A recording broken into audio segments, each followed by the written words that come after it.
gentlemen, welcome to the Saturday evening show where we discuss the latest developments in the gaming industry.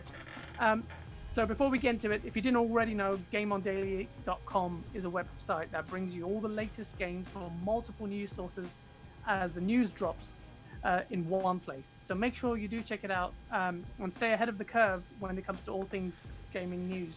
And we are heavy in development, and there's some really cool features I'd love to talk to you about that are in the works. So check out GameOnDaily.com if you haven't already. To make it even easier for you to catch up with the news, we also have a weekly video recap that summarizes the biggest gaming news in less than 5 minutes. It's called our TLDR, Too Long Didn't Read section. Comes out every Friday, and we had a video yesterday. So do check it out. This week has been there have been a lot of developments this week in the gaming space, and we can't wait to discuss them with you. But remember, this is as much your show as it is ours. So do feel free to leave a comment, ask questions, and just hang out with us. It'd be cool. We'd love to have you on here. Please do like the video and share it along as it helps us. So before I get into the topics, very quickly, let me introduce our panel today. First up, we have the lovely Asa, co-owner of the Game On Daily and the man who creates and voices those lovely TLDR videos. How are you doing, sir? I'm suddenly exhausted.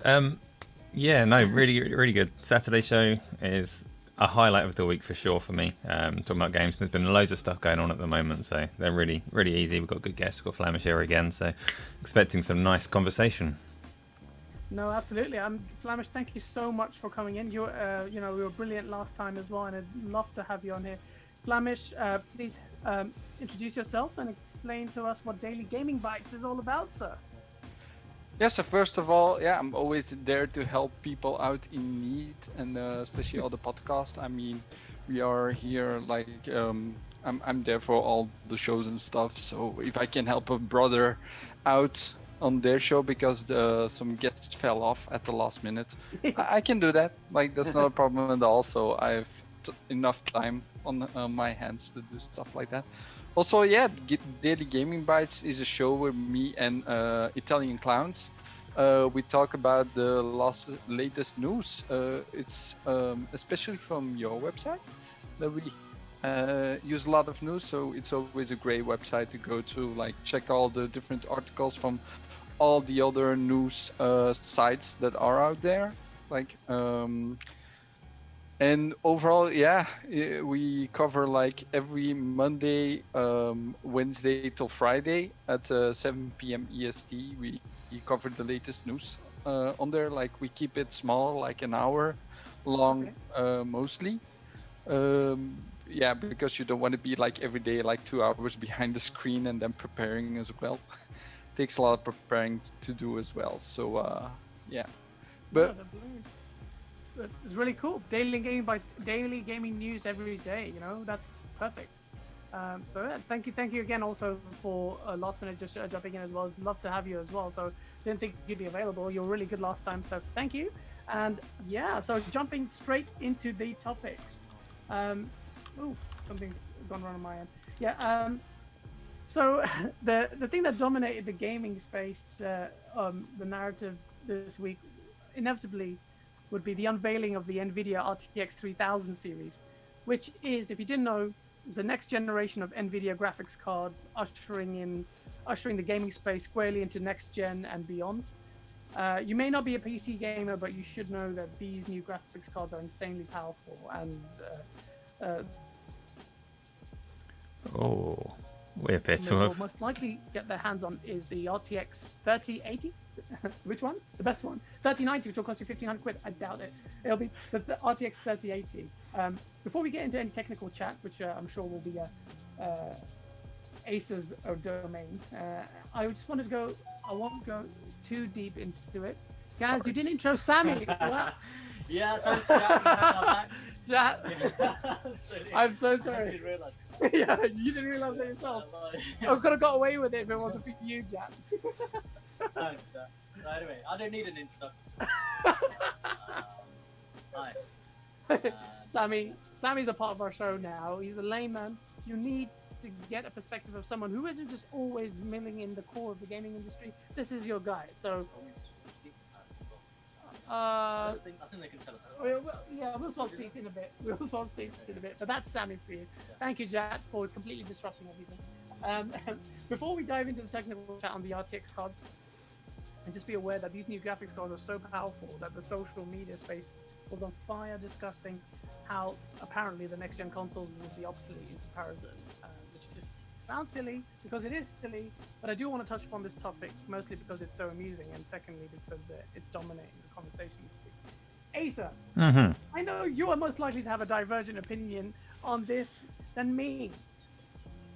Tell me, is the new RTX 3080, forget the 3090, that making it the case that the Xbox Series X is pointless? It's an interesting one, isn't it? Because the obvious answer, the very obvious answer, plain and simple, no, it's not making the console pointless. But that's not to say that I'm taking sides in the ridiculous arguments that I've seen across Twitter and social media this week. There's a lot going on there. Sorry, might be having some difficulties catching up on the stream. Hopefully everything is all working. If anybody is having issues with the sound or any other issue, then Gaz's camera occasionally freezing, which I can see happening. Just let us know. It helps us to keep things smooth. But yeah, the Nvidia cards, so you're talking about 3080 a lot, and actually the 3070 is also similarly relevant. We'll ignore the 3090 because that's a Halo product at £1,500 or something. It doesn't really come into the conversation for most people. But the 3070 and the 3080 are both powerful, and they are both priced as enthusiast cards for people that want to spend more than you would on a console. So that alone is reason enough to keep the Xbox relevant. It's a cheaper way to game, it's more convenient, you don't have the same, and the troubles that people have with the PC are real. I'm a PC gamer myself primarily, and even I have trouble with it fairly frequently. So you don't get all of that with the console. At the same time, you've got a whole load of people. So there's always this little war going on between people that are cheering on their Xbox and people that are cheering on their PlayStation, and they're both being massively disingenuous at the moment. So you've got the PlayStation fans saying, yeah, your console's redundant now. It's not. It's still meaningful to a lot of people. And then you've got the Xbox people saying, you don't get it. Your console's a console too. Also completely misses the point, because this does have a bigger impact on Xbox than it has on PlayStation, without a doubt. For the simple reason that you can play everything on the Xbox on a PC, so there is that massive overlap, and there are going to be people looking at these Nvidia cards and thinking, well, I don't need an Xbox anymore. But that's not new. That's been the case for the last 2 years. That's just part of Microsoft's strategy. They're very different in their approaches. So that's where we are with it. What about you, Flemish? What do you think about this whole noise being made about PC cards? Are you a PC gamer? First of all, I actually bought a PC in May, at the end of May. So seeing these cards come out now and just spending like almost $700 on like a 2070 Super made me a little bit sad. Like to see a card that comes out now that's like for $700 I can basically have the double of a 2080 Ti, which is insane to me. For the same amount, yeah. But about the consoles in general, what they're talking about, they don't know what they're talking about. I mean, PC gaming to me is entirely different from consoles. Console is something you do in your couch. You just have the comfort of doing like just gaming, putting a disc and you go. You don't need to fiddle with anything on there. Like if you have a PC, there's so much more than just gaming. Like we can do stuff like this, shows. And doing videos and stuff we do on our channels, right? But like in general, PC will always be like the benchmark for gaming. Like if you go to the highest cards and stuff, it will always be better than consoles in general. Like when you look at the consoles and when you look at the PC, when a new card comes out, consoles will always be lower tier in general, like with graphics, but they're still gonna be quite powerful. Like the Xbox will be like 2080 Ti, so it's still insane for me personally. I still can't like process that it's that gonna be that powerful. I mean, but yeah, I think people are just being whiny for being whiny, and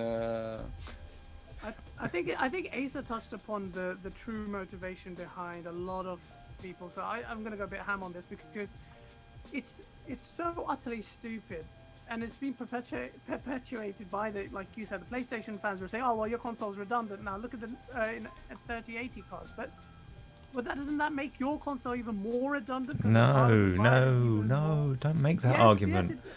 Of course it doesn't, because it doesn't make it redundant. It never made the Xbox Series X redundant because they're two different crowds. More so though, you can't say. I mean, you yourself have said on WhatsApp you're not going to get an Xbox Series X now because you want a 3080 instead. Not to put you on the spot, but those were your words. It makes that doesn't apply though, does it? That doesn't apply to the PlayStation, because you can't look at the PlayStation and go, oh, I'm just going to wait because Spider-Man might come out at some point, Horizon 2 might come out at some point, The Last of Us 1 might come out at some point. It's a different kettle of fish. It's a different kettle of fish, but that doesn't magically make you, the vast majority of console gamers will be console gamers. And I'm not taking the PlayStation side in the argument, just putting it where it is. It's disingenuous on both sides, because it is true that it impacts the Xbox more, because there are a contingent of gamers that play on a PC that now don't particularly have a reason to get an Xbox Series X. And that's not... The key thing here that's quite hard to differentiate is I'm not painting that as a negative. People are using that as some kind of attack, but it's not an attack. It's fine. This is the strategy that Microsoft have taken. They're quite happy if you get Game Pass on the PC. Yeah. So it's used in this kind of back and forth attack, but it's great news. So I don't know. Well, doesn't the new Nvidia series of cards also use direct storage, which is part of the, an API in the DirectX family, which also then actually assists development of games on Xbox, appearing on Xbox Series X? Where is the PlayStation in that conversation where the leading... Again, so I'm going to look Flemish in a minute, but again, so this isn't, new though. We're on DirectX 12, not DirectX 1, DirectX 12. Yeah, Xbox and that's already been confirmed by Jason Ronald. And 12_2 and all the details, but the 12th iteration and some of DirectX. The Xbox was named as such because it is the DirectX box. Xbox has had this kind of intertwined relationship with PC gaming forever, and Sony have got by without using DirectX. This is no different. Okay, so Microsoft has these technologies that intertwine with PC development. It's great, it helps the ecosystem. Sony have their own technologies that don't interact in the same way. There's some, it's vaguely based on Vulkan supposedly, or OpenGL libraries, but not directly taking it. They've got their own thing. That's not new either. Sony will continue to do their own thing. The people that need to be concerned with that are less so the people arguing about which console they like, and more so the people that are developing Unreal Engine, Unity Engine, and things like that. That's their problem, not the typical Twitter fanboy. No, but okay, it's going back to the point where about console being console big gamers being console gamers and Xbox gamers being that. You still also have to look at the price of the thing. Like, how much are you getting a 3080 day one?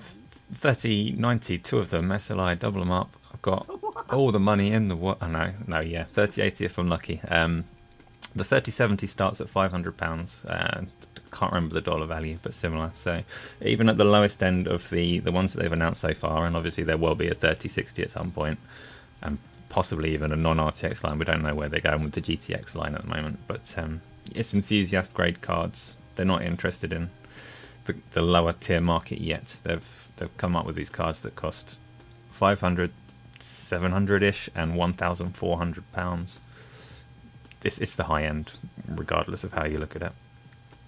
Yeah, so in terms of the cost side of things, they don't even marry up. It's not going to take away that much from the console space, unless like me, you play on both. But I'm primarily, I would say, a PC gamer. In fact, I haven't touched my Xbox in God knows when. But I can do that. I might have to jump in on COD with a couple of friends on my console, because I don't know why they just don't like playing with PC players. As dealer, by the way. But yeah, so yeah, I think it's so much noise has been made about it, but I was surprised. Whoa. Well, Was that? Sorry. There was a lot. So bear with us while we adjust volume for Gaz. Because I think Jack, thank you for letting us know, and Isla, you said the same. Can you just let us know if our volume, because we're just messing Is our about. volume okay now? Is that okay? Is that too loud? Keep it there for now. I can adjust it on this end as well, so keep it there for now. Okay, I'll keep it there. Yeah, so the whole thing just was stupid. I mean, I regularly underestimate the stupidity of fanboys, and then I'll go on Twitter and I just think I'm seeing this. I'm thinking this can't be real. Okay, that was just one tweet, and this guy's an idiot. No, there's more, and then these guys are getting traction, and I'm thinking, and these are big YouTube personalities. They've got loads of followers, and I'm thinking, how can you say that with a straight face? It makes no sense to me. Well, volume was actually good in my opinion. Isla, you're killing me. Crank it up a tiny bit more. Crank it up a tiny bit more. Who has a PlayStation 4 Pro in the background? Sounds like a plane about to take off. Who is that? If you can hear it. Be my PC. Well, I can't hear it, so it's probably coming through from the stream. I will try and adjust hear that. it. So it's like a little zoom noise. Ace is way louder. So So just turn up our volume. no, just don't do anything. I just had the same problem on Dealers. Yeah, no, Deals was fine. It's just a little bit quiet, but that's because I sound like a woman. Isla, can you? Gaz has PS4 Pro playing. I don't think you have anything. Just let us know. Sorry about that, guys. If it hasn't sorted itself out. It's hard to do these tests live because by then you do it. It's this. We're live. So yeah. Yeah, so I think what we've talked about, but generally let's talk about the technicalities of the RTX 3000 series. No, but not too deep, so we lose everyone because graphics card chat can be a bit. But what is it that And Asa, you're really good at explaining it to me, dumbing it down for me. But what is it that the RTX cards are doing other than brute force and power that we should really be excited about? So when you say RTX card, you mean ray tracing in general, as in for the next gen consoles as well, don't you? Why is this an interesting thing? Exactly. It's actually, I love your enthusiasm for it whenever you see a reflection, but actually it is really subtle. Generally, if you're looking for ray tracing, the effects that people have developed over the years in their normal kind of rasterization to fake things like reflections and the way that light diffuses off of different surfaces and things, some of them have been very good. So sometimes it's quite hard to pick up on ray tracing straight away. But what you will see with it, particularly in games that are shooting for realism, and actually I'm going to have a little, while I'm talking, I'm going to try and bring up the, there's a demo from Nvidia, which might sound really dull, but it's a load of marbles. But when you take a look at them and you see how true to life they look, that's what ray tracing. Oh, that's Fortnite. That is what ray tracing can really offer. It's just a much more natural way, because it is effectively it's simulating what light does in real life. The in-game effect is that you have just something much more natural to look at. So rather than always looking and trying to look for particular reflections in the puddles and things like that, the overall presentation just looks way more real. And you saw it in the marbles demo that I'm about to bring up, but also a nice example when Sony brought out Gran Turismo 7 and they showed the internals of the car and all the dials and things like that. Look really good. Not because there's a glowing reflection of someone's face on it or whatever else you're looking for, but just because it looked real. That is what ray tracing has to offer for us. It's on screen now. There's some pots of paint and some marbles and things, and it's hard to tell that you're not looking at shots from someone's garage.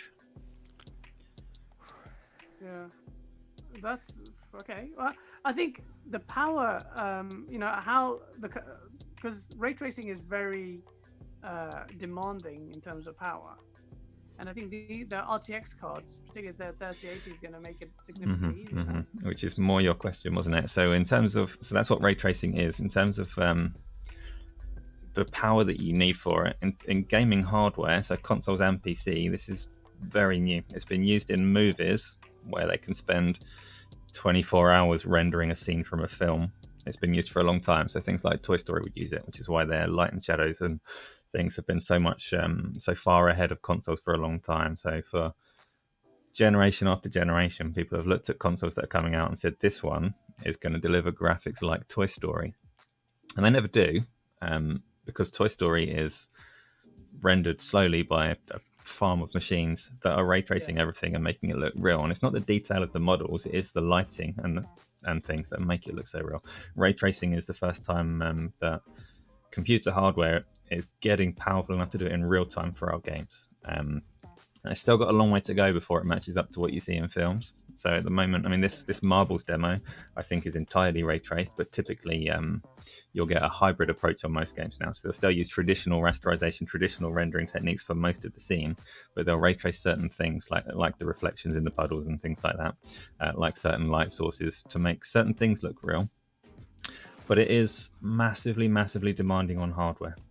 And the consoles are going to be scratching the surface and using all kinds of techniques to make it work. But the first lineup of PC cards to really support it properly was the RTX 20 series, and even on the highest end RTX 20 series, they still have a need to kind of reduce the load, and that's why DLSS became such a big deal for Nvidia. So AI upscaling, so they can render it to a lower resolution to meet these demands and try and get a picture on screen that looks this good. But ray tracing is worth it, as that Marbles demo has hopefully just shown you on screen. Yeah, it looks insane, that Marvel demo. Speaking of DLSS, does consoles have machine learning? Does PlayStation have something equivalent of that, or does it have DLSS? Let's Flemish, I'm going to invite you. So I have some answers for this, but I'm aware that you've not been able to speak for a little while. Do you have anything on this topic, or do you want me to just carry on waffling?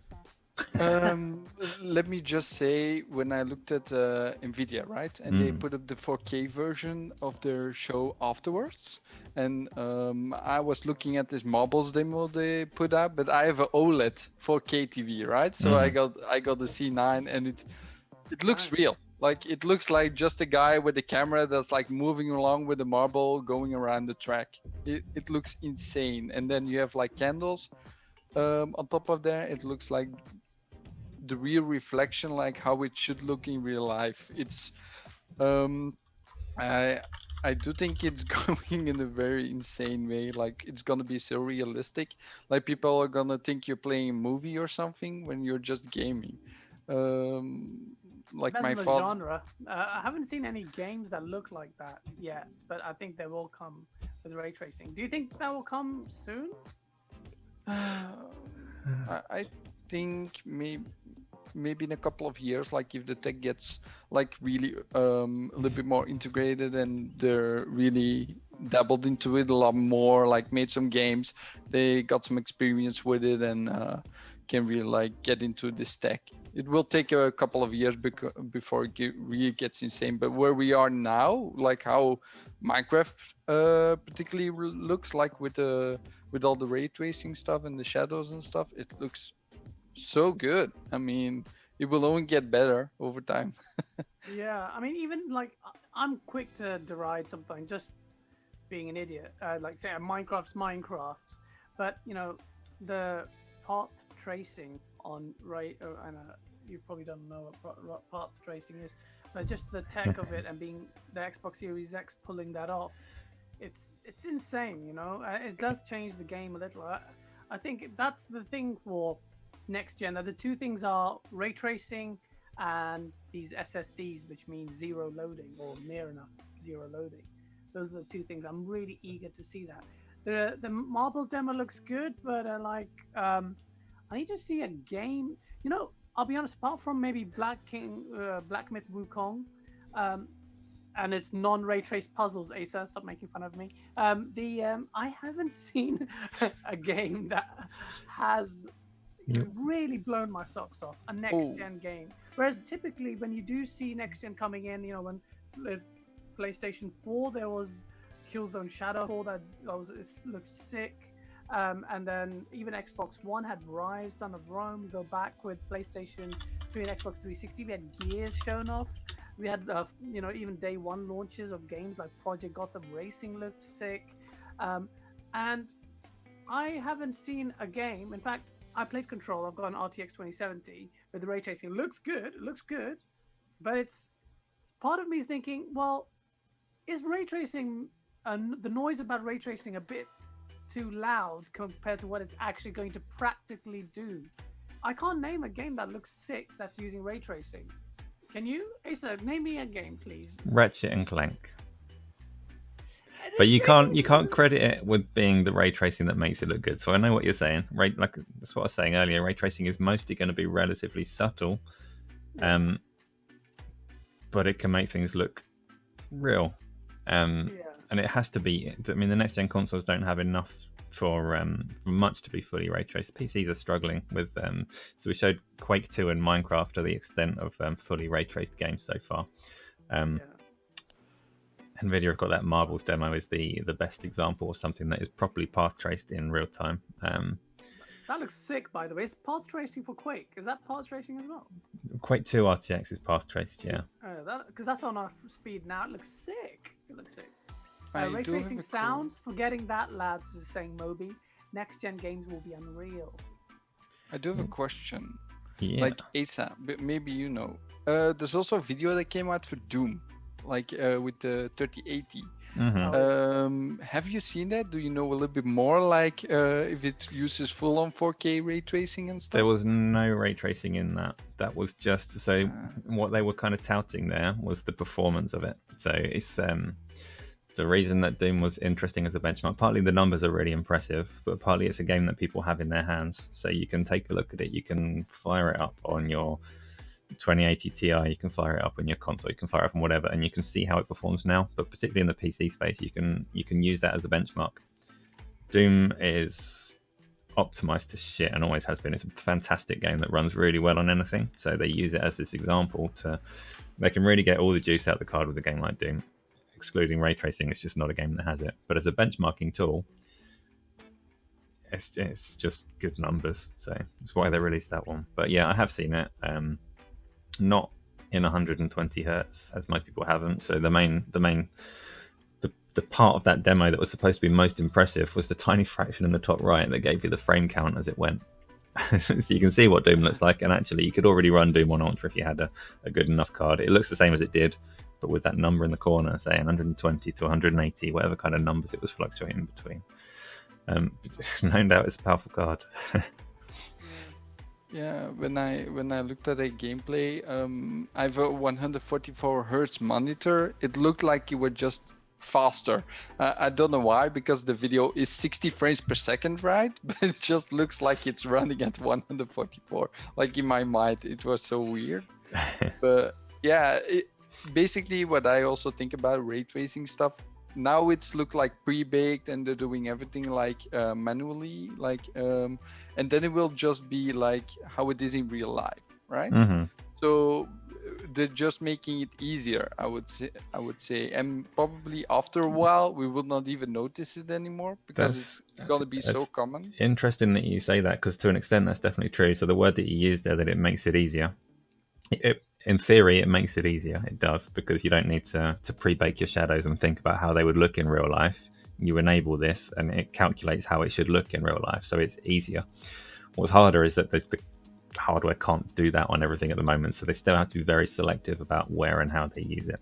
Got Moby in the chat is asking about ray tracing sounds as well. Not so much for getting it, but yeah, ray tracing does extend beyond the visuals that you can see. So it is just calculating rays, and you can use it for other things. Sounds is a nice example because both the consoles are offloading that. So the PlayStation and the Xbox are both going to offload their sound to their various chips. The Tempest Audio that they call it on the PlayStation. I don't think they've given it a fancy marketing name on the Xbox side, but it's also ray tracing the audio, and that'll be useful. It's similar in concept in that the main reason that it's a good thing for games is going to be really subtle to a typical person listening, but it's making things more natural. So the thing that ray tracing adds to audio the most is natural reverberation around the environment that you've got and things like that. Sound diffusing off of different surfaces in the way that it should. And again, that's going to be subtle. You could listen to two audio tracks and not notice the difference, but one is natural and one is not. And hopefully, all of this builds up in that kind of intangible way that just makes the game seem sublime. That's what they're aiming for. Yeah. I want to move Unless you guys have anything else to add. Well, I didn't answer your first question. So you actually led into that asking about does the PlayStation have any kind of machine learning? But I'm quite comfortable not answering that because nobody knows what's inside the PlayStation. People like to talk about what's inside the PlayStation, but Where's that teardown, guys? where is that Why is Sony teardown? not showing everything? Why is it so important that they give us a teardown? I don't know. It is. It is more important to us than it is to the people that would be making games for it. It's a strange one because most of the stuff that they talk about in that teardown, we'd look at it and go, is that number higher or lower than it was for the Xbox? And that's the extent of our knowledge of what's happening there. That's exactly what I'm looking for. But I like to swim in the sauce, and and I'm telling you, there's a reason why, Mads. When PlayStation 4 was out, they were like, "Oh yeah, look at this! Hey, this is how you share games. Look at our console. Look at the games we're showing off." Yeah, it's a stopgap though, because that becomes more interesting when you have games in front of you, and then the numbers are like, how are these actually performing in real life?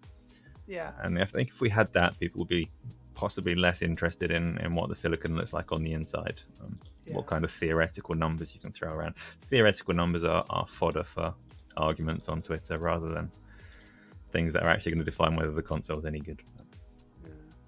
Moby says sound plays a big part. Recently watched Tenet, and the sound literally should win Best Actor, Best Sound, Best Supporting Actor. We watched Tenet, and we couldn't understand what the people were saying because everything was.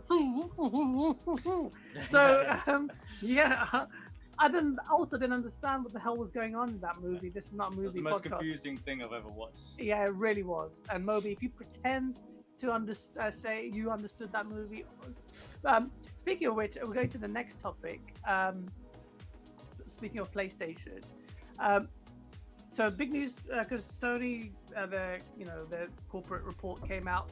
A few good things. One, they're doubling down on this. They're investing more in their first-party studios. So great news. Sony's biggest strength is its first-party outfit. They have produced great games in every gen.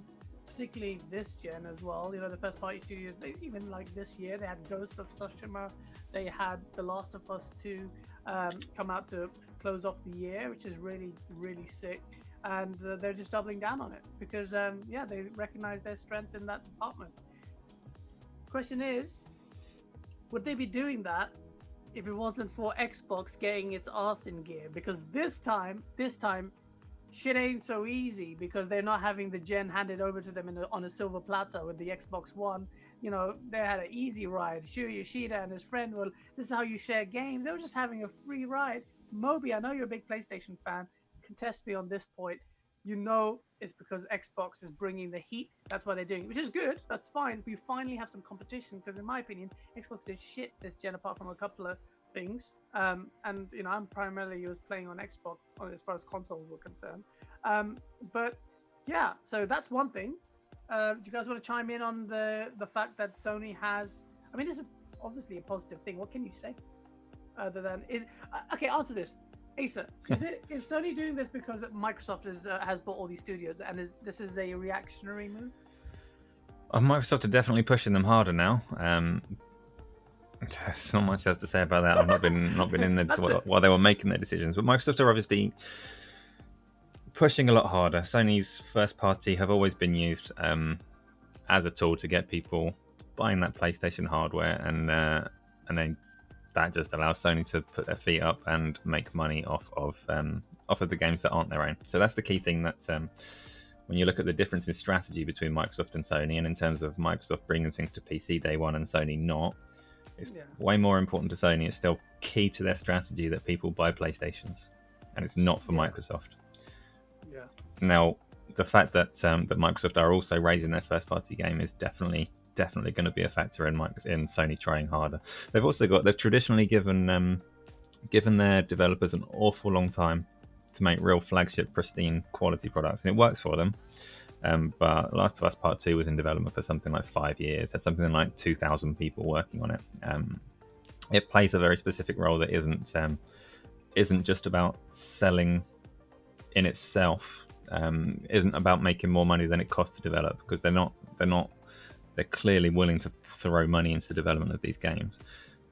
but they get more back than they do just the revenue from it. Because people buying PlayStations then go and buy their EA games, their Activision games on PlayStation, and Sony rake in their 30% without really doing very much for that bit.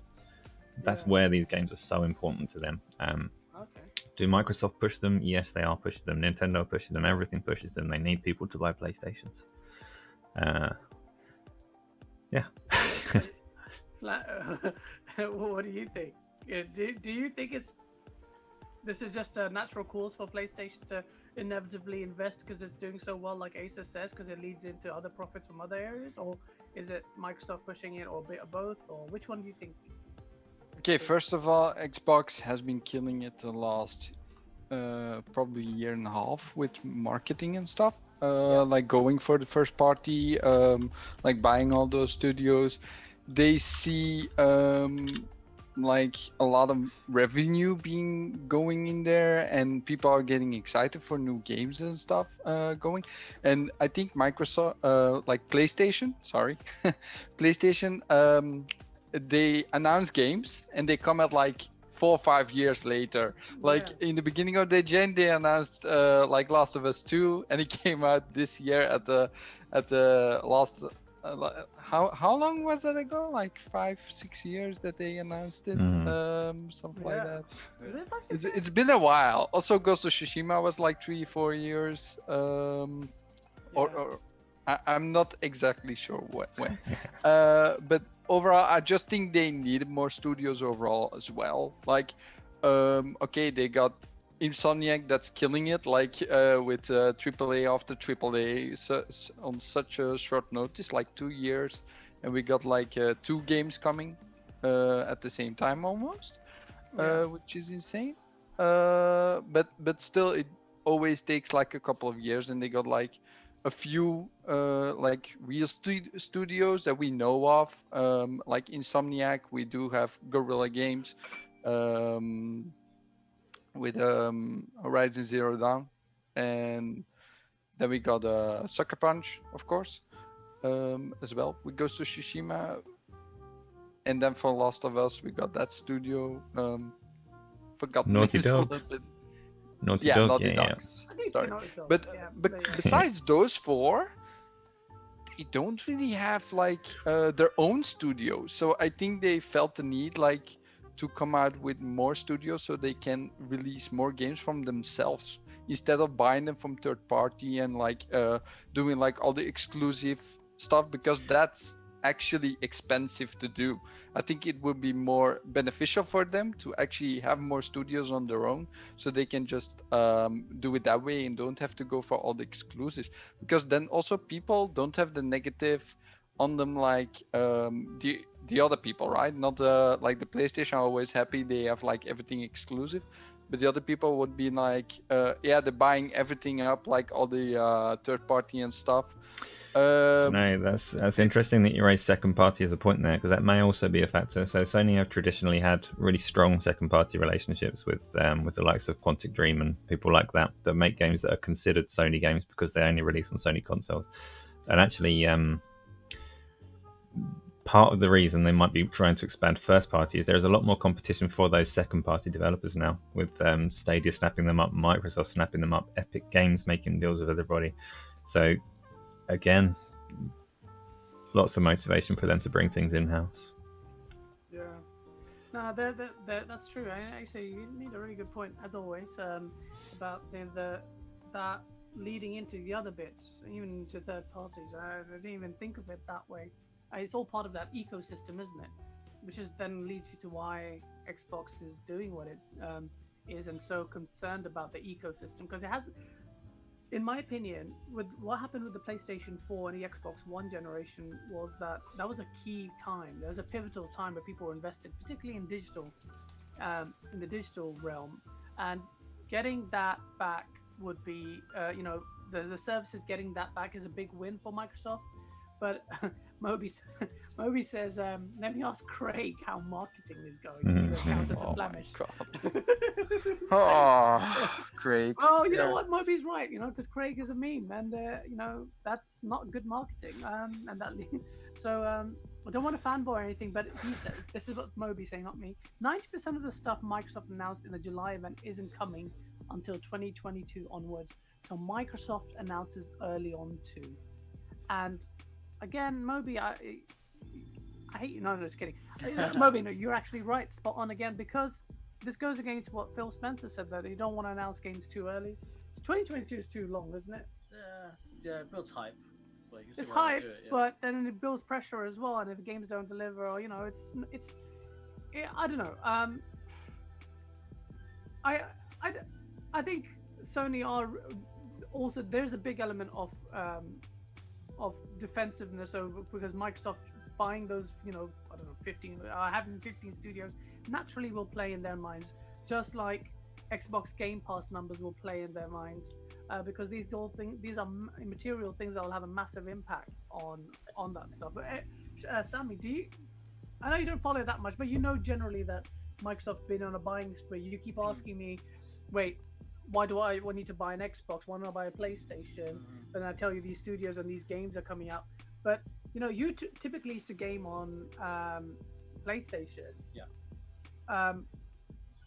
What first party game on PlayStation? This is a bit of a not personal question, but what first party game on PlayStation that can you name that really gets us excited? Yeah, I mean, apart from Ratchet and Clank, just for the visuals, but I mean, I've never really played many of their previous games, so I can't really say. But It's the third parties that you play, right? Yeah, But this goes back to what Asa is saying, that like get invested in the console, and then sorry. Oh, sorry. Get invested in the console. I'm being told our volume isn't high enough. And get invested in the environment, the console environment. That's where the key winning stage is. So that, Asa, as you said, that I understand now Microsoft's strategy more. They don't care about the console as much as the services. Yeah, they're not massively different. I mean, both of them want people in their ecosystems. Their ecosystems are different, two very different ecosystems now, because Microsoft has moved away from that console hardware and taking that revenue from the Microsoft Store. Particularly on Windows, that was very noticeable, because they did make a play towards trying to use the Windows Store more on PC, so that they'd get revenue in that space as well. And they've kind of stepped back from that and started bringing services to Steam instead. It's kind of a tangent there, so I won't go into it too much, but they have moved away from the ecosystem that Sony have got, the more traditional console ecosystem. But both of them, whether you go for services like Microsoft are and Sony are dabbling in, or whether you go for the console, get that hardware out there, sell things through your store approach that Sony is still very invested in, that Nintendo are still very invested in. Either way, it's built on games. Yeah. So their strategies are different, but also not that different. They need games for them to work. Yeah, exactly. And that's the thing. Speaking of games, and one company that always does its own thing is Nintendo, not releasing a console at all, but still managing to dominate headlines. This week was a pretty mad week for Nintendo fans, or most gamers are Nintendo fans. So we got an announcement. So Super Mario 3D All Stars got announced. And if you guys don't know what that is, it features Super Mario 64, Super Mario Sunshine, and Galaxy all in one pack. It's releasing in 2 weeks and this is the controversial bit, with limited availability even for the digital version, which gets removed from sale at the end of March, I think. To which I reply, what the hell is that about? I was saying that on Season Gaming's podcast. Check it out, Season Gaming, a great site. On the Bitcast.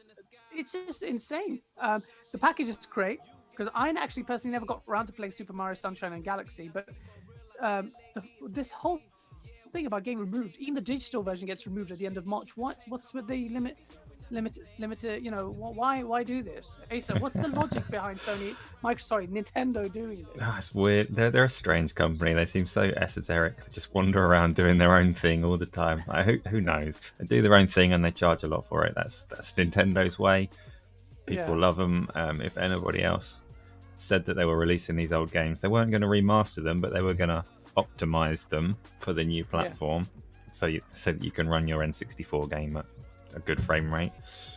They get ripped to pieces. Nobody else could get away with what Nintendo do. But we're gonna buy it anyway, haven't we? We bought, like I said, I'm thinking I bought 5 copies of that because we're gonna give them out as giveaways, guys. So stay tuned. We'll give away Whoa, whoa, copies of whoa! that. Don't stay tuned. This is April when you can't get them anymore. Then we'll give them away. That's true. Jat187, hi Jat, says Nintendo are generating hype by this. Assassin Looper, thank you for joining us. Super Mario 3D looks good. Might buy it, I think she says. Good might. Mate. Right.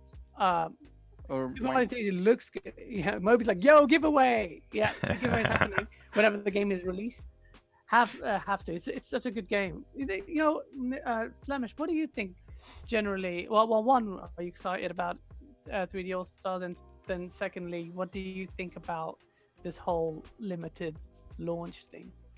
Okay, so first of all, I don't think this has ever happened before, or I'm not entirely sure. I think it's something scummy that Nintendo can get away with in the first place. Like they're one of the companies that when they bring out like the first party games are always up to snuff. They almost have no bugs or almost free of them. They always are super high quality. Like you cannot like blame them for doing stuff like this, but still it feels so shitty as a gamer to be like, this is only a limited time. So they uses like the fear of missing out mechanic here that some things use. I have that fear of missing out, so I pre-ordered it immediately as soon as I know. I was like, give me a copy, like pre-order it for me, please. Yeah, that's why I bought 5 copies. I never played those games, so I'm actually very glad they do come out. I did want to play Sunshine for a very long time. Galaxy I tried on the PC one time, but went horribly wrong, like the frame rate wasn't there. And Nintendo 64, yeah, I would love to play that on my big TV. So I do think it's cool that comes out. It's just a shame that it's so expensive. I would be more fine if it's 40. A full for gaming time. I would say it's okay. Like the amount of hours you will spend in those games will be satisfied for that amount of money. Like there are games that are more like at least as expensive, and you spend like 15 hours and you're done. These 3 games you can go for a long time if you want to. Yeah. There's a value in them, isn't it? It's how much value you glean from these. Like Assassin Looper says, it's true. It's still robbing us blind, though, right? They've robbed us blind. And yeah, Jats says spot on, Flamish. They are causing FOMO, and it works. FOMO works on me like a bitch because I'm such a gullible little shit. As soon as it got announced, I was like, and you know what I did? I bought them from Nintendo's official store. That's just bad news. Why would you do that? Don't know. But it's FOMO. It's that whole thing, that it's missing out. It's crazy. It's mad. But generally, let's talk about the value of it though, because it's very conservative. I mean, it's kind of, is it a remaster? Like, what is it doing? Flamish, was it you who brought it up to say you know about the resin? What is it doing? Is it a remaster? Okay, so basically it's an HD upgrade for Galaxy and Sunshine. The Nintendo 64 Mario is just like how it was. It's just gonna look how it did back in the day. Same amount of graphics. It's gonna have the black borders on the side, so it's gonna be 4:3. They didn't want to mess with anything. I think that has more to do for the speed racing community, because they're always playing on the PC, and I think Nintendo doesn't like that anymore, and they maybe want to have it on the Switch. So the speedrun community will actually promote the Switch more. Yeah. That's also something people don't think about, but a lot of speedrun community do play it on the PC with their so I think it's a crazy thing to do just for the speedrunning community. Can't be that big, can they? No, but it's still Nintendo though. They always do what they want and can get away with everything they do. People will still bitch, but we will buy it. They will buy like first in line. They're like, give me my copy. Here's my money. Here's my money. That's us all over. And Assassin Looper says their games are replayable over and over, and they are, man. I'm excited to play Super Mario 64. You know what? Who's someone here who doesn't like Super Mario 64? The guy who's looking around himself. Yeah, who says it's overrated and shit. Whoa, and anyone whoa, who whoa. likes it- Don't put words in my mouth. Hey, sir. Only some of those words came out of my mouth, and not in that exact order. Yeah, so- no, Oh, man. not just Mario 64 either. So Mario 64 is credited for spawning 3D platformers in general. Sometimes people say 3D gaming in general, but 3D platformers, and they don't do it for me. What? I liked don't understand. so I was I don't know, I was pretty young when Mario 64 came out, probably. But I was playing that. I was quite keen on the 2D platformers. I enjoyed those. I enjoyed the pacing of them, and they were fun. They felt dexterous and good. Mario 64 is credited for being really fluid in gameplay, but when I picked up that N64 controller and went into the game, I found it garishly bright and very sparse. And I know that I'm the only gamer in the world that didn't enjoy that game, but it just, compared to the 2D ones, to me was like, oh, that's a shame. They used to be way more densely populated with enemies and activities, and now I've got a big open, very green to run around. Just never enjoyed it, and I've never really picked up on 3D platformers since. Oh wow, that's weird. You're weird. You've not played Spider-Man or Final Fantasy VII, so. Oh yeah. I need to play that so that I can get rid of this narrative. Assassin says, Looper says, the Nintendo are putting out the 3D version because it's Mario's birthday on the 17th of September. I hope they do that for Zelda early February. I hope they do. I haven't played Skyward Sword as well, so I really hope they do that. And yeah, like you, Looper, I cannot wait for Breath of the Wild 2. I hope they sort out the boss dungeons for that one, because that was a weakness. I will tell you one, Mario, in terms of my not particularly liking 3D platformers. So this came up 2 or 3 weeks ago on this, where I mentioned it, which is where you're getting your stupid information from. I did respond to that. I went and played Mario Odyssey for a little bit, because I do have a Switch with Mario Odyssey. It's my kid's game rather than mine. But I played it for a bit, and I didn't like it. So I don't know what else I can tell you. I can actually add to that. So I have Mario Odyssey. I got the game, I think, when I bought my Switch like a year ago or something. And I have Odyssey, and every time I go into the game, when I get to the desert, I cannot play it anymore. I don't know why. It's just like, there's something about it that doesn't click with me. But I hope it's not the same with the other Mario games. Like, if I'm gonna buy the All Stars pack and I'm gonna be like playing those games for like 5 minutes, I'm like, no. Well, I don't understand that. By the way, guys, we just got joined by Ben, so that thing is don't update it. So you need to down that wine unless you're gonna deal with changing the captions. This is Ben. How you doing? Hi guys, you alright? I'm a little bit scared. He's been emulating games, so don't listen to him about Nintendo. Yeah, I've been emulating all the Nintendo games, so I'm not selling to that yet. So he's the only one. Support them, or you're like, nope. No, he just wants to play them. He never has. I want to play them. I don't okay. have to keep paying like $60 or whatever just to keep playing like same versions. So, Of 10 to 20 years old games. We do not condone this behavior. So just know that. But yeah, so we talk about Nintendo take the mick. They're like the Apple of gaming when it comes to consumer friendliness. And we ask, how do they get away with it? But it's because they're the ones innovating. Speaking of the emulator guy, I dare you to try and emulate Mario Kart Home Circuit on PC. Yeah.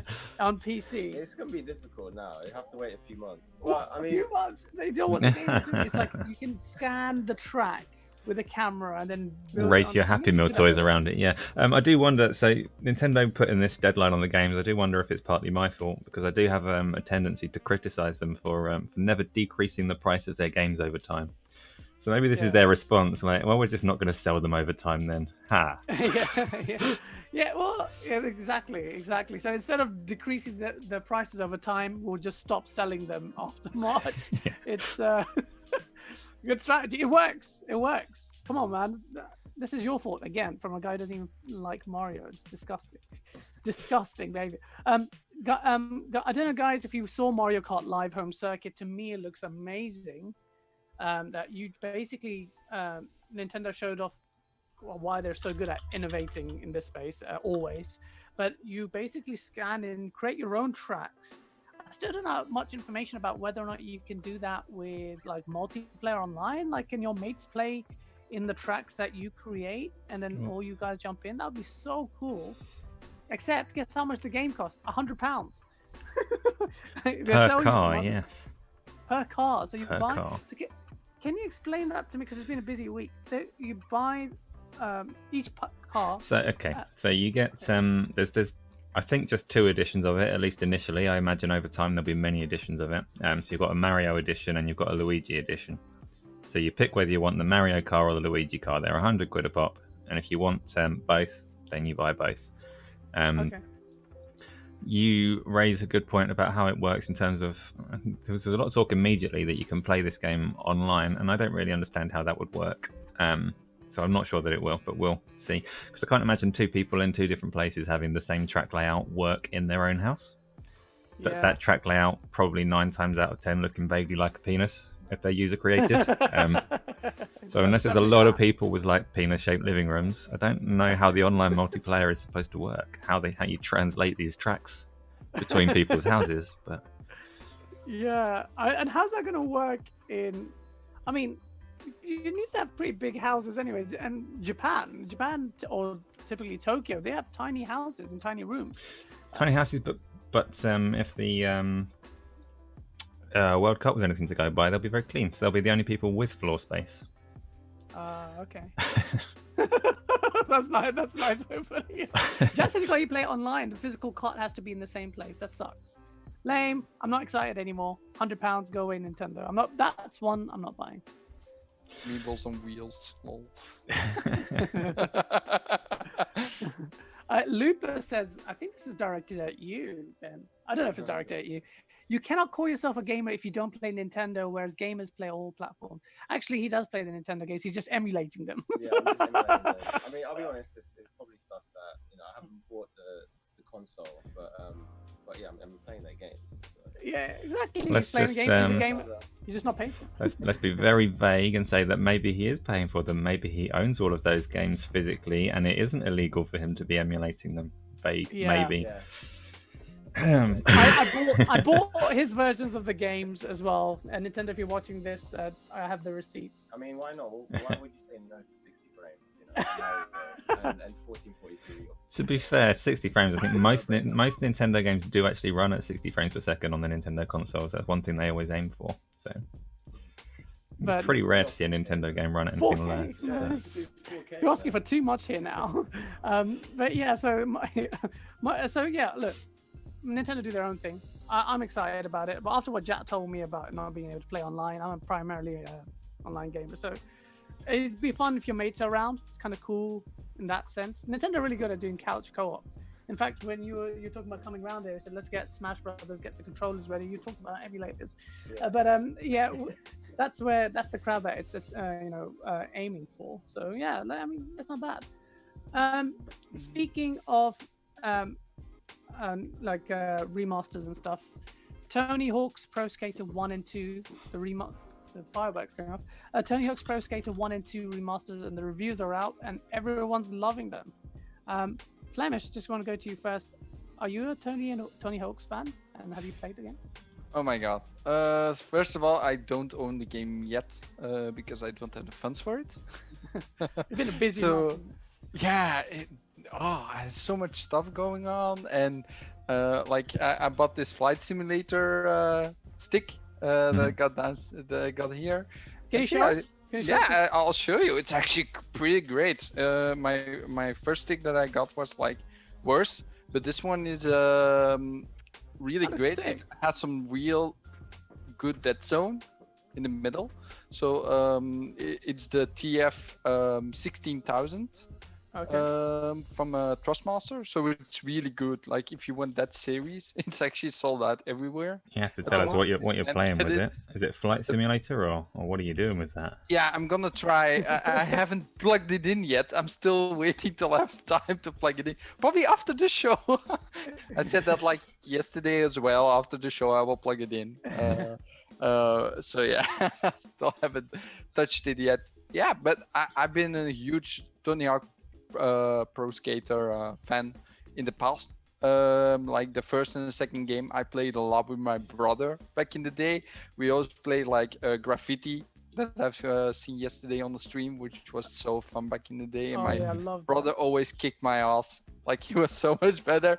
The first thing he told me was, "I'm gonna buy this game. Play together with me." I'm like, "No, man, I don't want to lose again." Like, but yeah, the game looks incredible. Like the upgrade, it's so substantial. I think it deserves all the praise it can get. I mean, it was one of the best-selling games. The second one.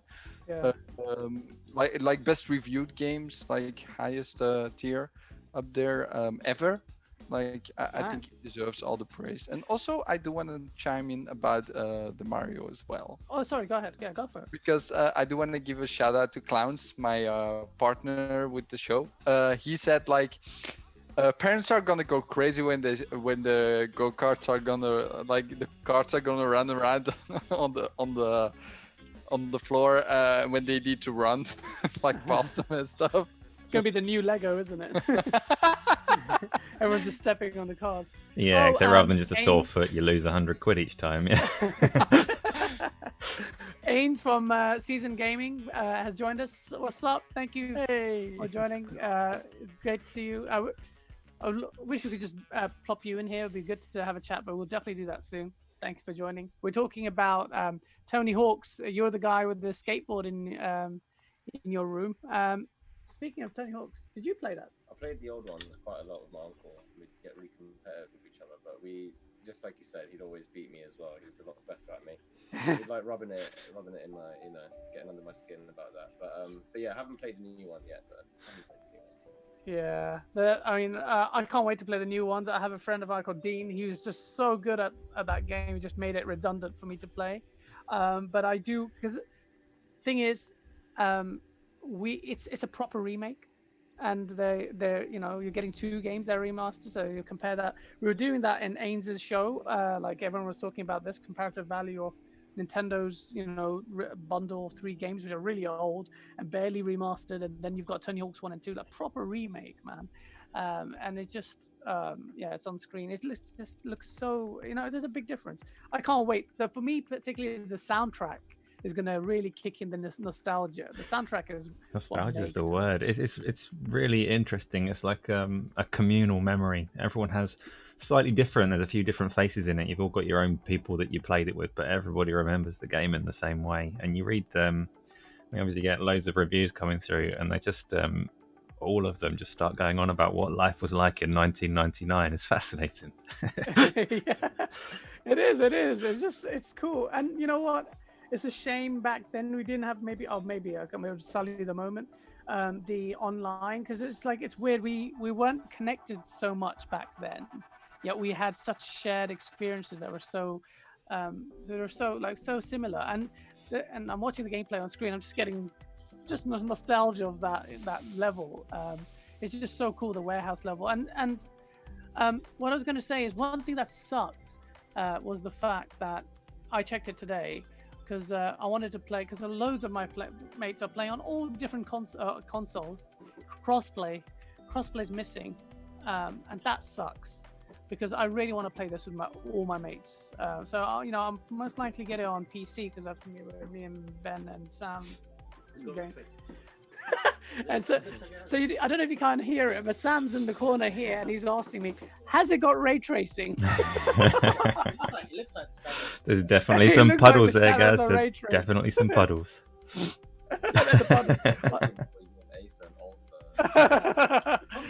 The puddles. He said it's not just me, man. It's that everyone sees a reflection now. They're going to ask, "Is that ray traced?" Yeah, you thought Forza Horizon, because Forza Horizon, that's definitely ray trace, because it's the same tree, long. Yeah, so ray trace is going to be a fun, fun convo. But yeah, Tony Hawk's is pretty cool, man. That we all had that. And then the reviews are really good. The reviews are, and you guys haven't checked out the reviews, do check it out. GameOnDaily.com. We've got the reviews out there. You know, I'd for be you. I'd be really interested to see just one. I don't need lots of them, but one review from someone that didn't play it in 1999 to see what their perspective is. How much of it is nostalgia? Whether it still works for people that have never played Tony Hawk's before. All the That's a reviews that very I've good seen point. have been people that are feeding off that communal memory. Are you? Is that suggesting? So It's what, not you mean a suggesting any person who has such never thing. played a I Tony would, Hawk's game? yeah, just for a different perspective, just to see if it holds up for them. But That's a very good point. Would they, in your scenario, have played the Skate games? I didn't think it through that much. I don't know. Probably I not. think if you played Skate, it's still. I think I'm inclined to think that people would still see the fun in it, because it's very different to Skate. And it's all about like the. I would mashing imagine. combos. I would imagine everyone that played Skate did so because of fond memories of Tony Hawk. To be fair, Yeah. so True. so we're going to say no. They haven't played Skate. They've never played a skateboarding game. The concept never occurred to them. They've never even played a snowboarding game. It's all new. Yeah, well, it's a good question though. I'd like to think that yes, they would enjoy it, but hopefully it brings newcomers into it, the young people into it as well. Although I don't know what the future of Tony Hawk's for future games is like, but maybe the success of this will show them that they need to go bring it back to its core, because they went a bit crazy. Activision did with this with the series, and became a bit insane. And I think the same applied to loads of their games like Guitar Hero, and then even the Call of Duty games, although that they've improved now. Other game that was released, and the reviews are out, and it's getting pretty surprising opinions based on how much it got. So Lupa says, "Did you see his arse when he lands on it?" Yes, we did. Another game that got a lot of hate was Marvel's Avengers, and the reviews for that were a bit all over the place as far as Metacritic's concerned. But general sentiment is it's actually kind of fun, and it's quite good, and all the hate was unwarranted. In fact, there was one guy in this panel who is looking very smug right now. One guy who not only cleared up the misinformation on the battle passes and what the microtransactions were, and no one listened to him. I was trying to listen to him, but the negativity was too much. But also said, look, be hyped for this game. And that was Flamish from Daily Gaming Bites. Flamish, explain to us how you feel right now after the game's been out in the wild. Okay, so first of all, I played the beta. I did a lot of research afterwards to see what was going on with all the different stuff in the game, right? There was only one skill tree that was unlocked, and there were actually three that they showed off, like in the video before the beta released. So there was a large cut of the game we haven't played yet, and then the factions and stuff wasn't in the game. We didn't see how the story missions played out. We only had the tutorial mission, and then we had some normal multiplayer missions we normally do, right? So there was not too much in the beta that was fun of, and I was a little bit on the fence back then, but then I did the research. The game came out for me. We had like all the different war tables going on and stuff. There was also another YouTuber that I really followed into. He gave a lot of details as well. And yeah, I was always saying, don't think about negative stuff. It's gonna be a great game for sure. Like the combat was so much fun, and that was also really what most people were saying. The combat was so much fun in that game, and I was like looking. It's a looter. Like look at Diablo, Destiny, all that stuff. Like you're getting your gear, you're upgrading yourself, building yourself up to be a real superhero, like Mighty and stuff. And yeah, I had no doubt this game was gonna be great. Like it was gonna be great from the beginning, and that was what I was thinking. And I was mad at Boom myself. Like I was going off at him a little bit when he canceled his pre-order, and didn't even know how the game like was going to be because it didn't release yet. He was going off with like the notion that battle passes were going to take over, and in the end, he's gonna buy. He bought his collector's edition now again. So it's better late than never. Yeah, okay. I'm glad he still can get it because it is rare to get a collector's edition after the game launches, right? Yeah. True. It's not easy to come by afterwards. But basically, the game is a blast to play through.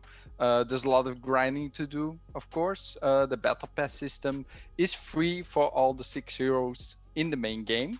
Like all the heroes afterwards are gonna be 1,000 credits, which is $10 if you look at it.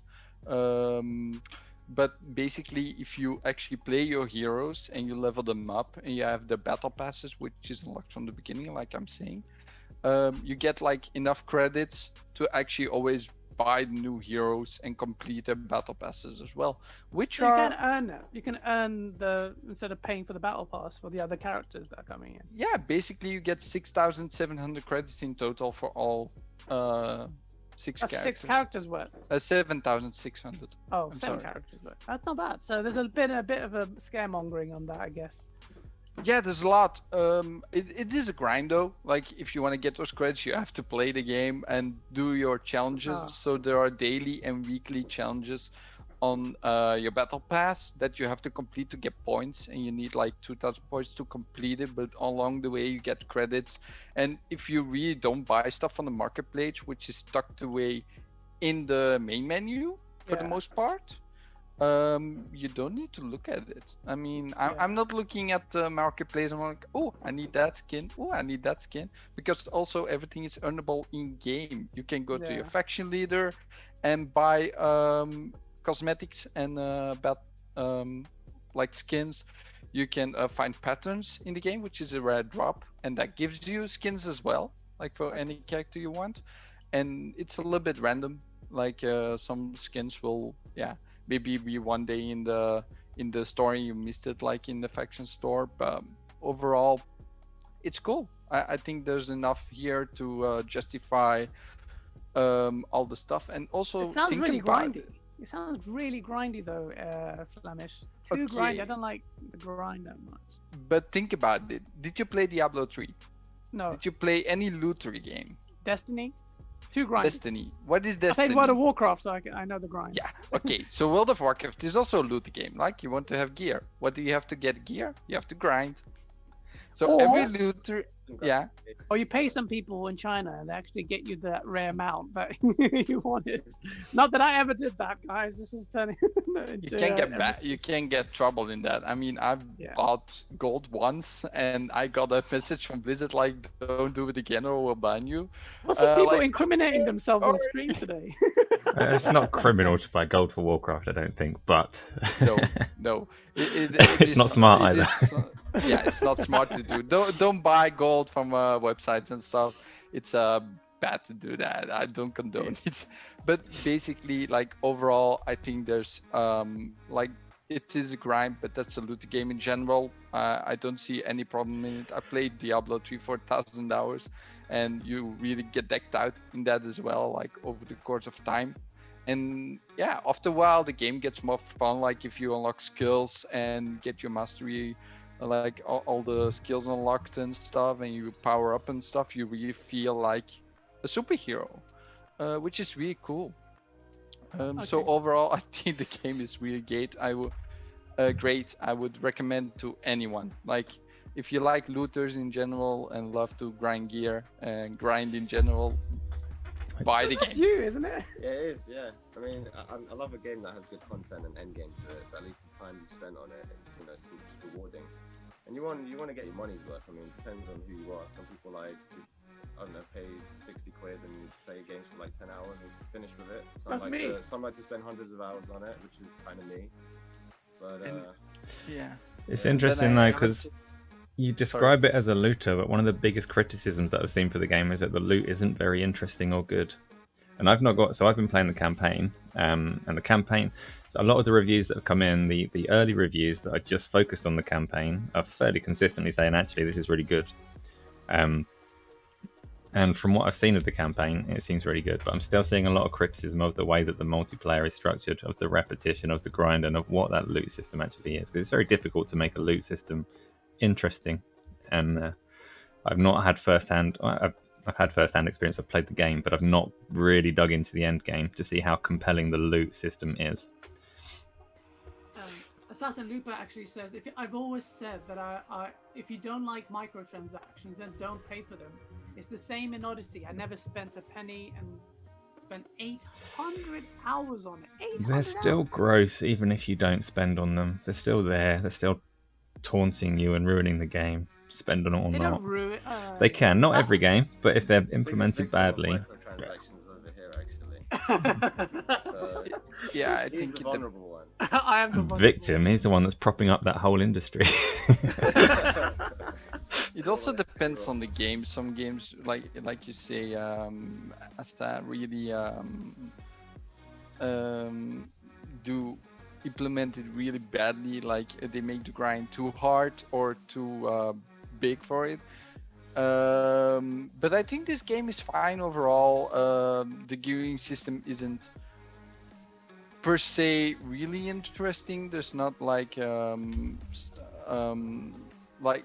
basically you have normal gear, you have rare gear, like purple gear and legendary gear, right?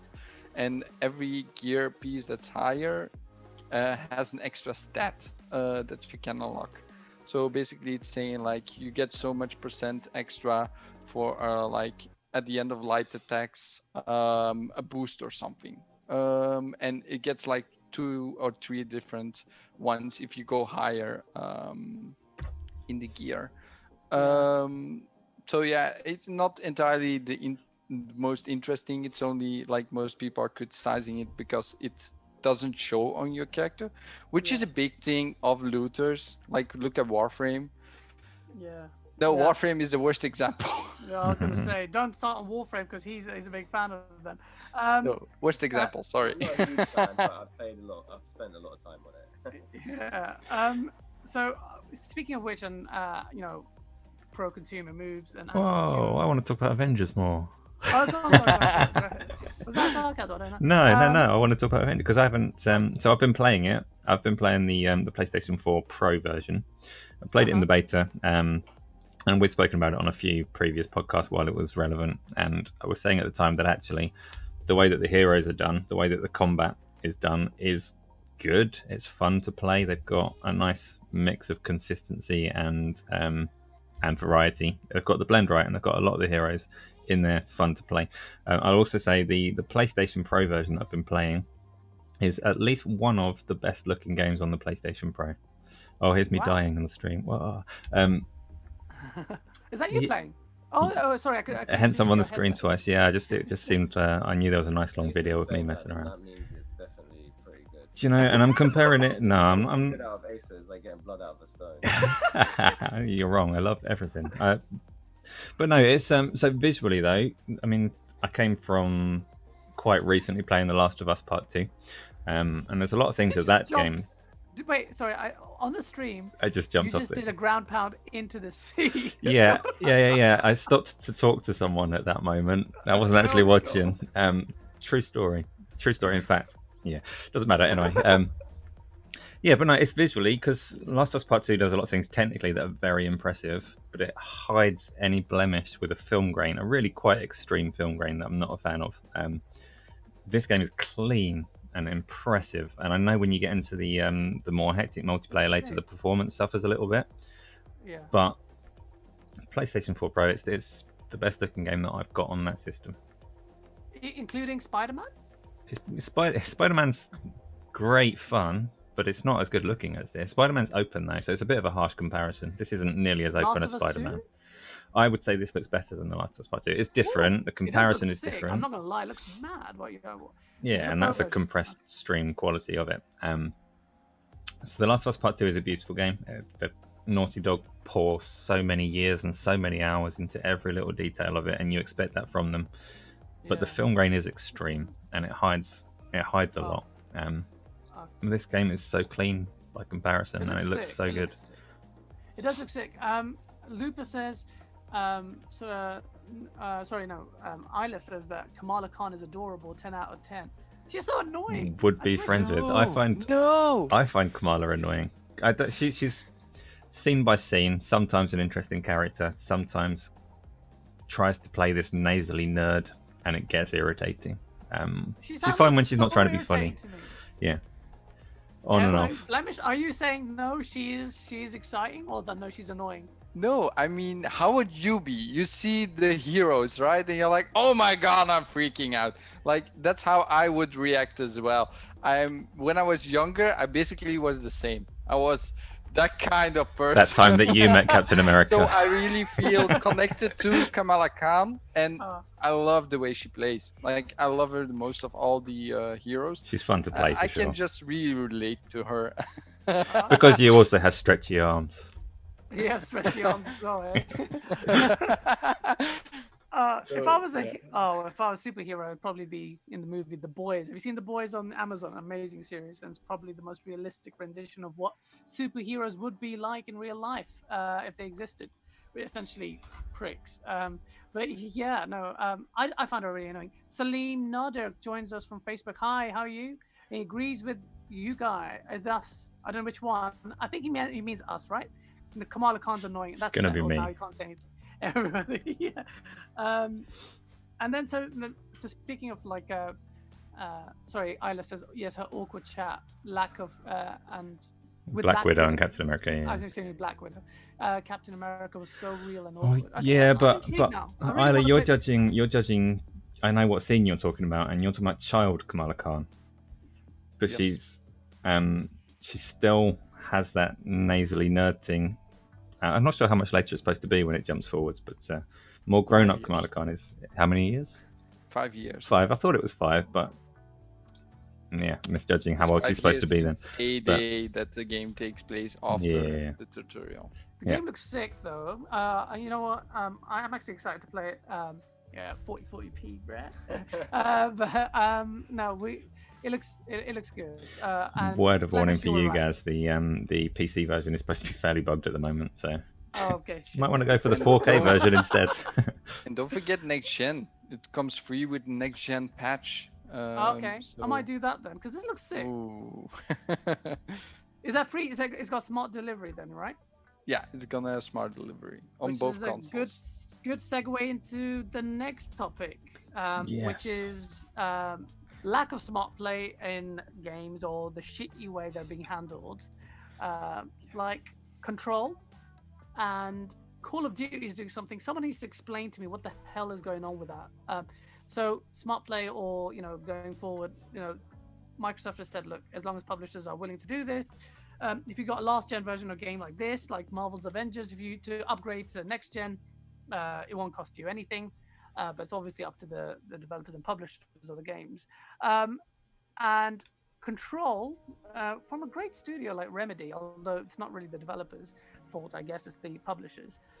Control is a great game, but sullied by this fact that you will need to pay for the Ultimate Edition in order to then have forward compatibility with next-gen consoles, and that sucks. And then recently, Cyberpunk came in and just said, "Hey, Cyberpunk, CD Projekt Red, the studio behind Cyberpunk, have said that, oh, by the way, The Witcher 3, you can get a free upgrade for next gen." And that just makes us realize, one, CD Projekt Red are bosses because Witcher 3 was sick. There's so much content, so pro-consumer, and now they've done this. It makes you realize how the other companies are so out of step. Do you think it's justifiable, because previously we never did this, so maybe it's okay, Flemish? Or do you think it's a shitty move and there needs to be curve stomped before it gains traction, if not too late?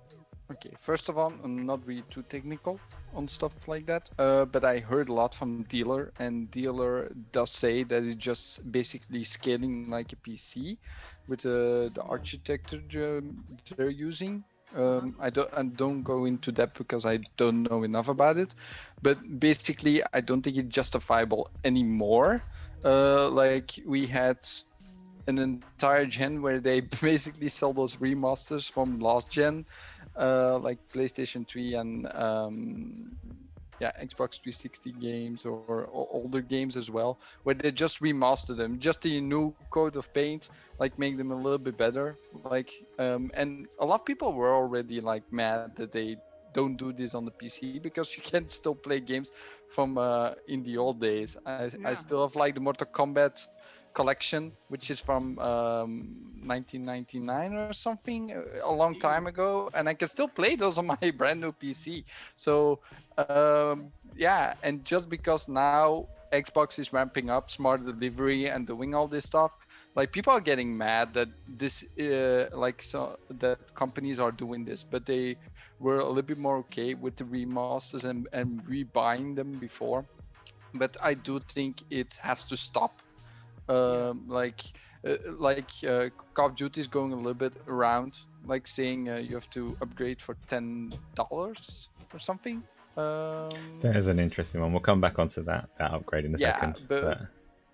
But basically, it's I think it's something that should not be done anymore. And I think CD Projekt Red is the best studio out there to the most pro-consumer studio out there that does And everything delivering right. Big games, yeah, exactly. Delivering everything right with their expansions and the content you get, the value of money you get. They could be one of the first people to say, you know what, no, you have to pay for it because we have so much content, and yet they're doing the opposite. I think if they would do it, I think they would even get flack for it. Mm-hmm. Yeah. Right, so I've got a Witcher 3 gameplay trailer that lasts freaking ages, so I can just talk now, which is wonderful. So it's interesting because it is very new, this idea that you wouldn't pay for upgrades, and it is something that Microsoft have been pushing very hard. So Microsoft have been going around third-party publishers, obviously their own studios they've got control of and they're using smart delivery throughout, but they've been going around third-party studios, strongly encouraging them not to charge for next-gen upgrades. As effectively pushing it's the right thing to do. We don't want you to charge for next-gen upgrades. And if you look at the pattern of studios that are charging for next-gen upgrades, some people won't like me saying this, but it is the publishers that are closer to Sony that are charging for next-gen upgrades. So Control is marketed for the PlayStation, and it's on PlayStation now. Call of Duty, Activision have had for a few years now marketing deals with Sony. And Call of Duty is an interesting one because they've done this. They've done this thing where you've got this Ultimate Edition where you have to pay for the Ultimate Edition if you want to be able to use the next gen version. But on the PlayStation side, if you buy the normal version, not realizing that you're going to get a PlayStation 5 soon or whatever, then there's an option to upgrade the edition that you've got for this is the $10 that Flamis was talking about. I don't know what it'll cost, but there's an upgrade path. So if you've got the standard version, you can upgrade. On the Xbox side, you can't do that because Microsoft, well, it makes Microsoft look like the bad guys in this scenario. But Microsoft's approach is no, you can't sell next gen upgrades. They should be free. And it's backfiring in their face to make them look like the bad guys, because now they're the ones that won't allow you if you want to make that transition on the Xbox and you haven't bought the Ultimate Edition, you'd have to buy the game again. So they've ended up somehow painted as the ones given less options because they want them to do the right thing.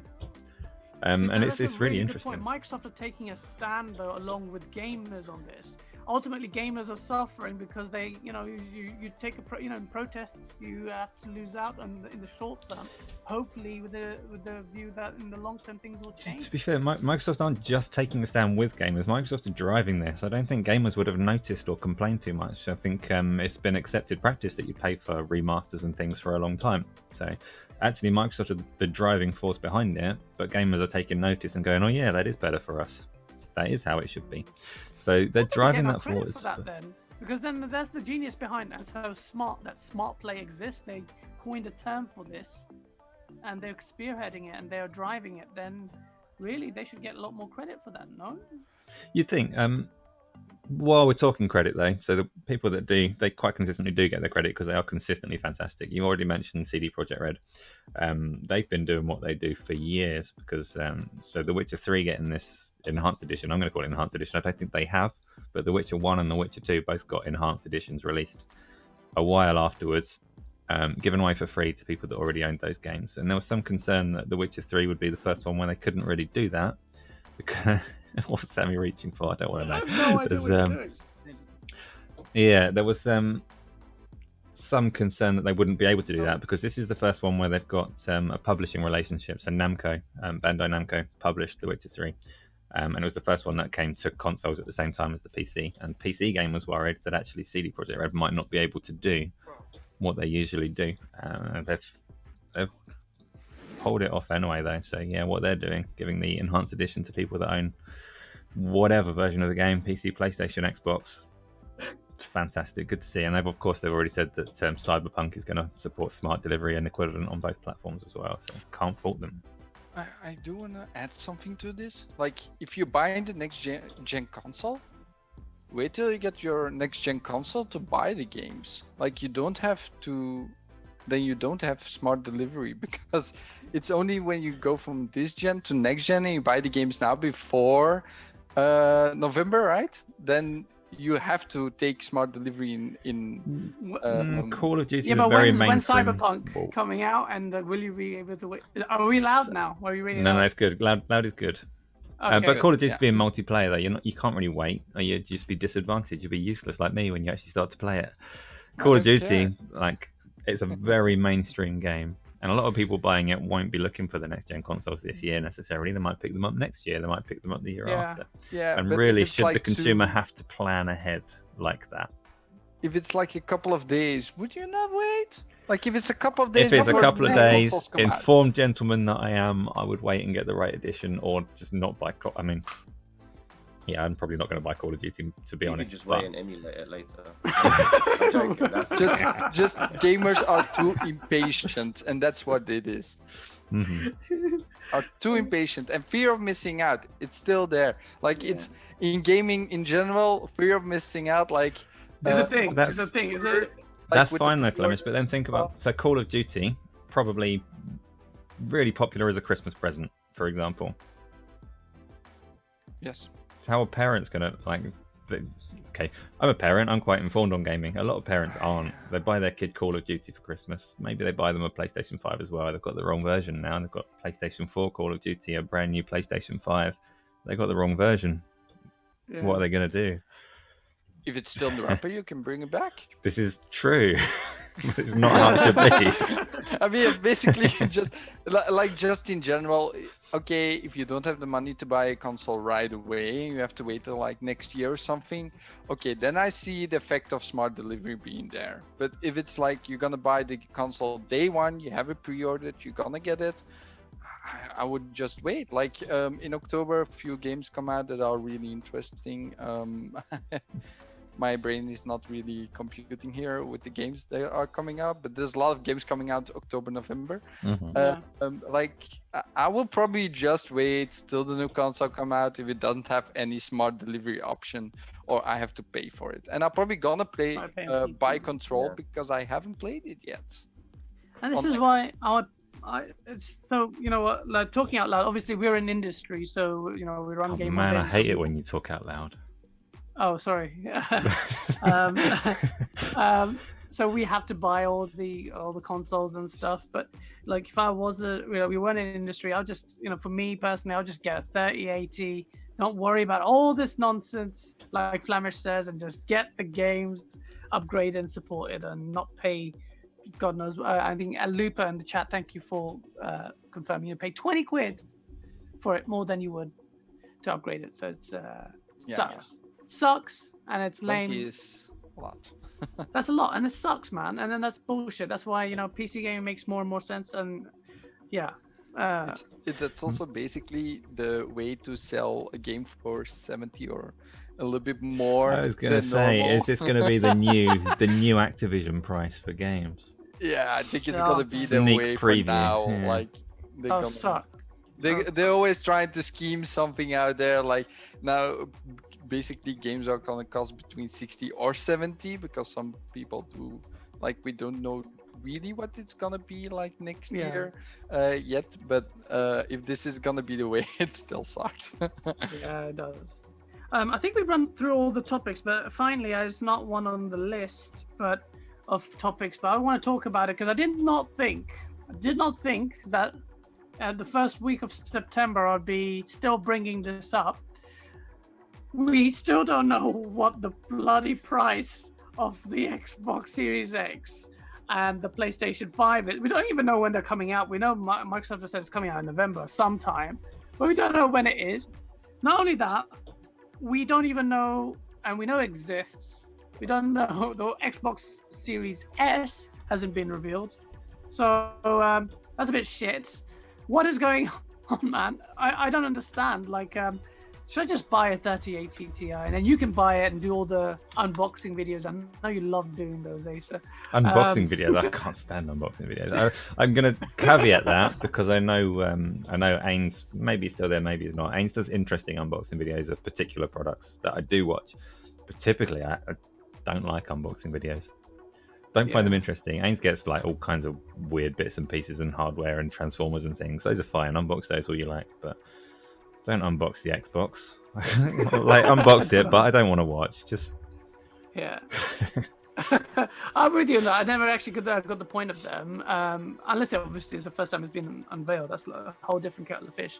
But yeah, we haven't got the prices, man. It's so stupid. It's so stupid because they're playing this game of chicken, and it's just.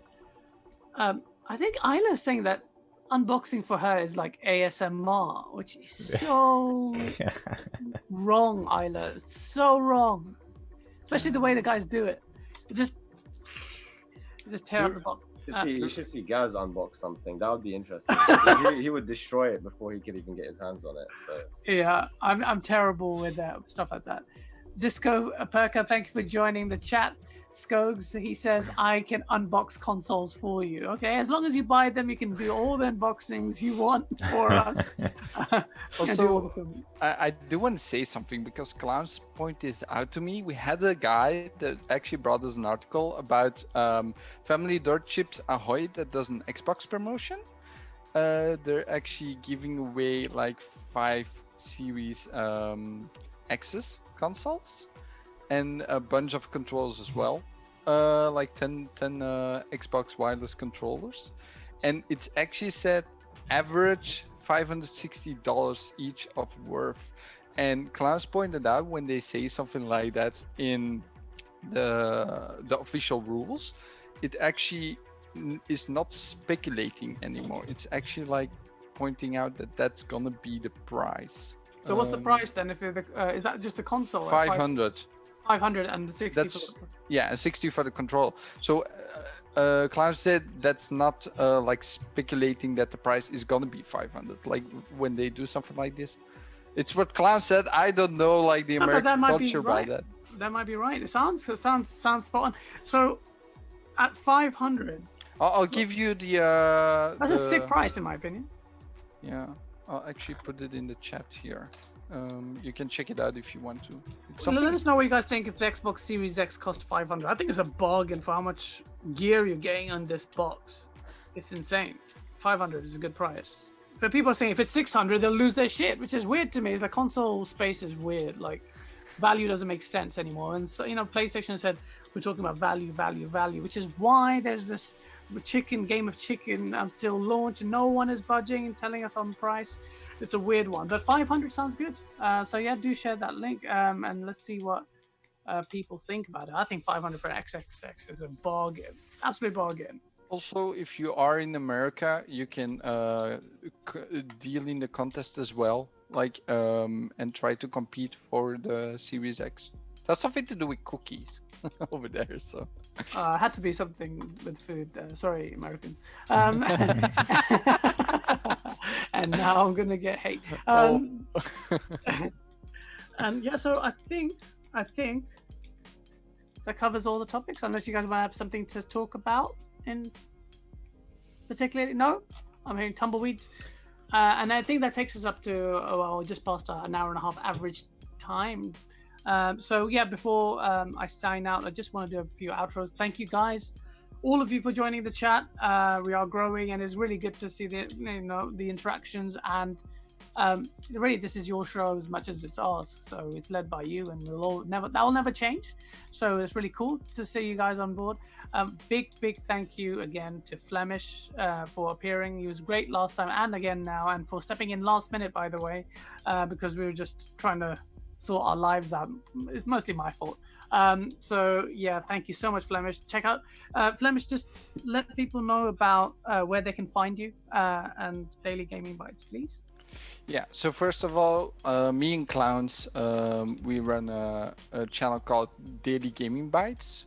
Also, the Twitter handle is DG Bites as well. And your Clowns' handle? Yeah, Clowns' handle is Italian Clowns, with the Z at the end, not an S. And basically what we do is we bring the news mostly from Daily GameOnDaily from the website. We just compact it into a nice, neat show where we bring fun. We keep it neutral overall. We don't really are going to buy stuff or taking one console or platform over another. We try to cover everything from games to like the industry or even VR and stuff, like everything gaming. Even VR. Even VR, Acer. See that? The bastard stepchild of gaming, VR. Yeah, but it's still something cool. I mean, I have a PlayStation VR for I bought it for $200, like with 3 games, like a bundle. So I think that's a very good value. But overall, yeah, it's from Monday till Friday, except for Tuesday. That's a free day we have at 7 p.m. EST. And it's basically like an hour long, mostly. We try to keep it shorter. And then for the other news, tomorrow I have my own show at 4 p.m. Where I just do random stuff. We talk about whatever we want. There's no topics. Just like I have some gameplay in the background. And we Chill just session. Sounds good. That sounds good. So check it out, guys. Make sure you do check it out. The daily gaming content and a chill out sessions, but because it sounds right down my alley. And I also see Acer streams quite a bit. Acer, tell everyone, because I've been watching your streams of Marvel. That's how I kind of was interested, because that's one of the I don't watch that many streams because I'm so busy, but I was watching yours on Twitter, which is a weird platform. I didn't even know that was So I use Restream to stream just about everywhere. Twitter I've added to the list quite recently. You probably noticed I'm playing something at the moment on this stream just for the sake of it. So I've got a nice little setup for streaming. Yeah, Battletoads I don't need to concentrate too hard on. Not to say actually it's quite difficult, so I probably should concentrate. But if I die, I die. That's fine. We won't judge. No. So yeah, I stream quite a lot. I've been on Fridays. I've been streaming whole games. So I've done Chapter 1 and now Chapter 2 of Tell Me Why recently. I've been playing a bit of Avengers. I played a bit of Battletoads, and yeah, it's a lot of fun. That's good. So what's your? Because is it on Twitter or is it Acer underscore? I am Acer underscore GameOnDaily on everything: Twitter, Twitch, YouTube, PlayStation, Xbox, anything that you can think of. Acer underscore GameOnDaily. Yeah, I'm fairly active with it. So. Yeah, no, definitely checking out your stuff as well. It's really cool to see you play Marvel's Avengers. That's how I knew that's how it caught my eye. I was like, okay, Flemish was right. This game looks sick. Yes, so no, guys, thank you so much. Do check out GameOnDaily.com. It's a user-generated site. Basically, the content, the gaming news is brought to you by all the journalists, and you yourself can create your own content on the site and post it up there. Make sure you do check it out. Make sure you like and subscribe this video. And we are back every Saturday at 8 p.m. British Summer Time. And yeah, looking forward to hearing from you and hopefully see you next week. Thank you so much. Take care, sir. Well, there. Thank you, everyone. Bye-bye. See ya. We are still live. I have. It's slowly. It's got such a massive latency on it now. We're still live. We are still live. I've made this way too complicated. We are still live. You're also playing on PC. But... Still live. What's going on? Come on. No. We are still live. I am still